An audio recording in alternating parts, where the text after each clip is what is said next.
jërë ngeen jëf mbokk yi ñoo ngi dellu leen nuyu di rafetlu ànd bi ngeen ànd ak ñun tey ñu ñëw ci wàllum actualité li nga xam ne si mooy Kouthia Show daal dina bàyyi teg xibaar boobu leen ñu ko annoncé ni ci démb ci page Facebook am moom ki nga xam ne si mooy Kouthia li tax mu bàyyi ba tey indiw ci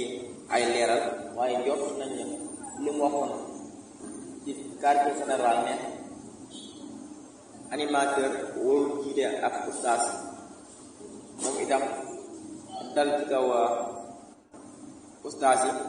comme ku ci mel ne oustaz Modou Fall ak Pape An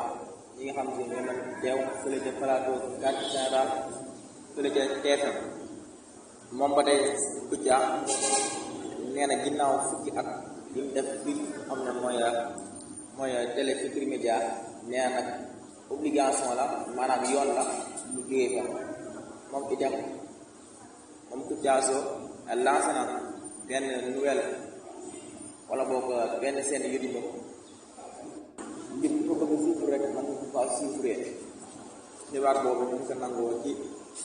moom mi nga xam ne moo ko publié ci page Facebook di xam ne nag yoon la mu tëddee foofu te Télé Futurs Médias waaye nag jot nañ ne wax jooju ñu waxoon ci diggante oustaz yi fële ca quartier général loolee itam bokk na li tax ñu jógee fa jaa ngeen jëf